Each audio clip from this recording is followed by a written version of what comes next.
University in September to attain his bachelor's in social work, as well as education.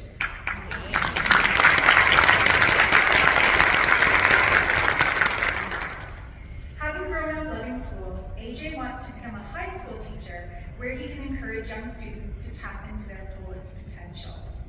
He hopes to give them a positive attitude toward learning, leading to a successful life of accomplishments and dream chasing. AJ is an international keynote speaker for youth on empowerment platforms and is a decorated award recipient in education and in his church community. He is a passionate young man with a love for people and an eagerness to help others along life's journey. AJ, we are so pleased to have you with us today and to hear more about your perspective on the purpose of principal and vice principal promotion. Thank you.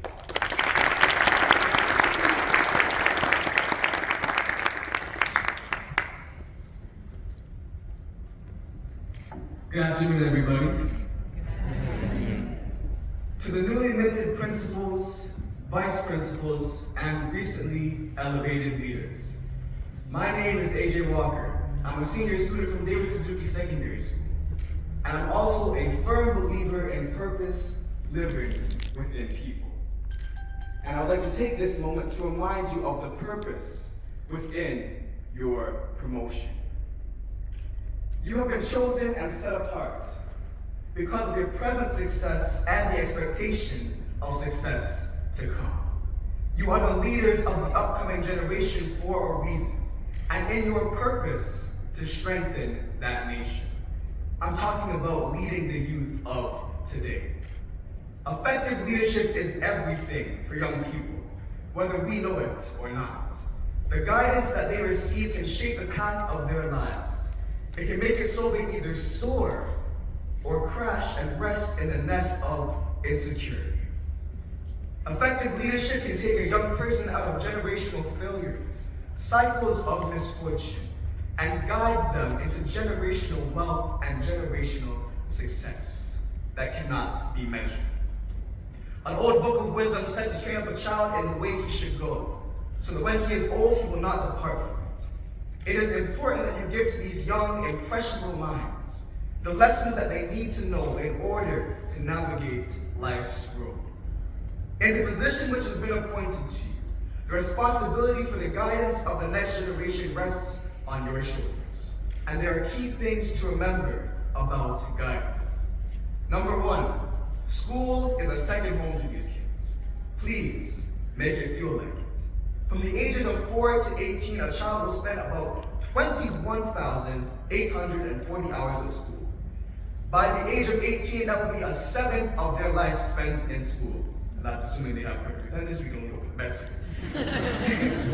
But that's a very long time to be in school. And those are important hours that contribute to our growth and our development. For many children, myself included, school is a second home. Homes are intended to be places of comfort, joy, and peace. Ideally, they are places where you can express yourself, engage yourself, and at times, encourage yourself.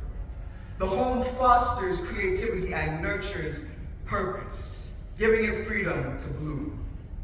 So I implore you new leaders to find the purpose within the students, who are the soil to the schoolyard, and water it and shine your light on. Principals and vice principals, you are the parents and guardians of these schools. The leaders in the school must be to the student what the parent is to the child. The school must be to the student what the home is to the child. For the children of the now, whether it be in a nuclear family or what we call a broken home, school must be the home these young people want to secure the tomorrow they want and need. Number two, you were a kid once too. As we grow up, we tend to forget our past experiences in favor of the people we are today. While progression and change is very important for us, remembering where you come from is valuable. As children, by nature, we are curious, and at times poor in judgment, and often emotional. That's not something we can help. But we are not unreachable. If you can remember the child you once were, the person you used to be, it will aid you in being an effective leader. I want you to remember, if there was someone there to teach you as you were a child, return the favor for somebody else. And if no one was there for you, I ask that you be the person you would have wanted to be there for you when you were young. Number 3, and most important, have the heart. Easily the most important part of the job is having a heart for the people you're responsible for. Being a leader requires you to be personable, empathetic, encouraging, patient, and kind. You must be willing to level with your students, to not get lost in the power of your position and rather use your position to empower. In authoritative positions, it's easy to be consumed by it. The ability to delegate responsibilities and rule out certain activities can often get to one's head and cause them to take themselves just a little too seriously. For the children and young people, the seriousness of the world has yet to hit them. They're still led by hope, guided by their dreams and aspirations, carried by their boundless imaginations, trying to tap into that purpose within them. You, our seniors who are presently living in your purpose, I'm aware of how important it is to let your wisdom and your lived experience guide you.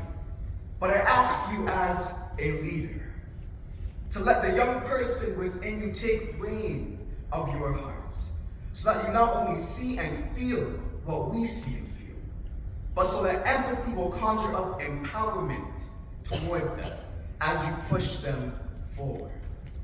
In closing, I'd like to congratulate each and every one of you on your promotions today. I am positive that your unwavering focus and determination will continue to decorate you in excellence. And I encourage you once again to remember the purpose of your promotion and to promote purpose in your daily lives, at home and at work. For where there is purpose, there is prosperity. Thank you very much for your time.